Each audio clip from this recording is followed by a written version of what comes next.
Dr. Shabir, welcome to Let the Quran Speak. Pleasure to be on. When we think of the Prophet Muhammad, we think of a great leader, Dr. Shabir. But the Prophet Muhammad was not afraid to show emotions, the full range of emotions. And we understand that the Prophet Muhammad wept. He cried on certain occasions. Dr. Shabir, I thought it would be interesting for us to look at some of those occasions in which he cried to see, what was going on there. Yeah, there are several such occasions. And actually, these were put together in a sermon that is collected together as the sermons of a certain scholar, Muhammad Owais. And in the English version, his name is curiously given as Ewas, E-W-A-S.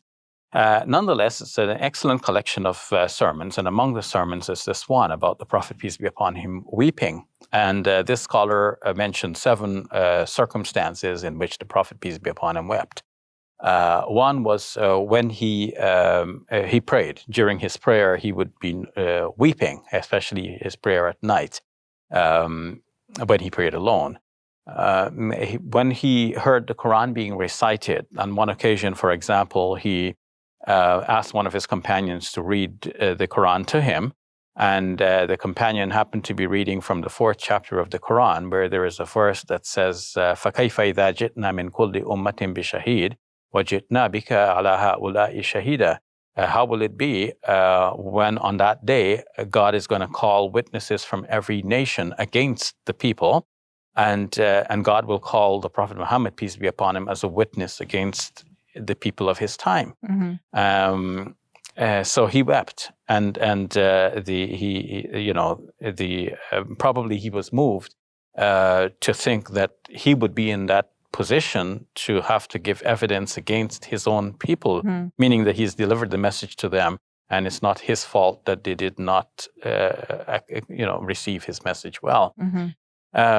So these are two circumstances. The third circumstance can be added here when the Prophet Muhammad, peace be upon him, visited the grave of his mother. He is known to have wept. He wept when his son Ibrahim died in infancy. And it is also mentioned in close connection with this that the Prophet, peace be upon him, wept when his daughter Kulthum died. The Prophet, peace be upon him, is known to have wept on one occasion when there were some Muslims defending the Islamic frontiers, and he saw a vision in which he is given the information that they died, one after another. He wept on that occasion. It is mentioned also that the Prophet, peace be upon him, wept when he saw a young man whose name was Mus'ab, the son of Umair. This young man, prior to embracing the message of the Prophet, peace be upon him, was from a wealthy family. He always wore, the best clothes, and it's said that, the best perfume that could be smelled from quite a distance. And after he embraced Islam, the Prophet's message, he was disowned by his family. And so he was cut off from that source of wealth and luxury. And he was seen wearing rags. And when the Prophet, peace be upon him, saw him in that condition, the Prophet, peace be upon him, wept. So these on these and other occasions, the Prophet, peace be upon him, is known to have wept. The one last thing that is deserving of mention here is that the Prophet, peace be upon him, wept for his followers in general, just worrying about the outcome of his followers. How will his followers be in this world after his death, and how will they fare in the life hereafter? So he was worried about us, and that drove him to tears. So Dr. Shabir, it's really interesting because when we think about the way men should be, right, we often think about them not crying. But the Prophet Muhammad, as a great leader, as our example, he was crying. Yeah. I mean, as a boy growing up, I remember the dictum, grown men don't cry, big boys don't cry, right? But in fact, it's not only the Prophet Muhammad, peace be upon him, as a great leader who is known to have wept. If we look into the Bible, we see that there were great leaders who and prophets and notable persons who wept. From the Quran, we know that Jacob wept for his sons.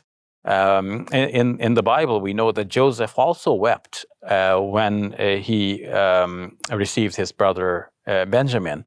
And we can see from the Bible as well that Jesus, on whom be peace, wept. In fact, when his friend Lazarus died, in the Gospel according to John, chapter 11, it is said that Jesus wept. Mm-hmm. And this is noted as one of the shortest verses in the King James Version of the Bible, because Mm-hmm. it's just two words, he wept. Mm-hmm.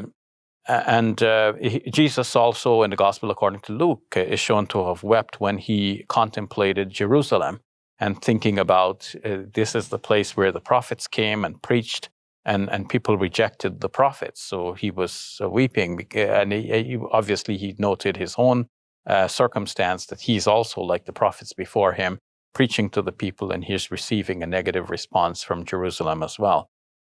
So the great men can actually weep. We're human beings. We have emotions, and there's no harm letting it come out. I believe the Quran also talks about weeping. I'm not sure if it talks about it in the context of men, but it just talks in different contexts about weeping. Yes, in general, the Quran says, فَبِهَذَا الْحَدِيثِ تَعْجَبُونَ وَتَضْحَكُونَ وَلَا تَبْكُونَ. Is it, are people are wondering about the Quran in a negative way, like, like what kind of book is this? And, not receiving it. So the Quran is, scolding them. Are you like wondering about this book and you are laughing instead of weeping? So they should be weeping, thinking about what will be their outcome in the life hereafter if they don't listen to this message.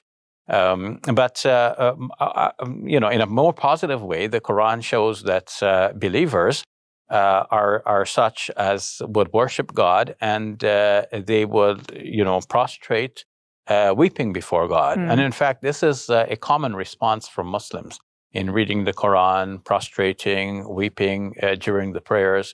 Especially during the Taraweeh, the night prayers in the month of Ramadan, where a lot of the Quran is being recited. So as Muslims listen to the Quran, contemplate it, and one eventually breaks down crying.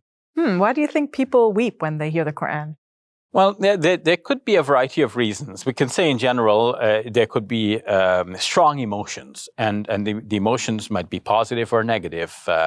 On the negative side, one might be in fear. One is hearing verses of the Quran describing the fire of hell and its tortures. And, one is gripped by that and begins to weep and prays that we don't go there.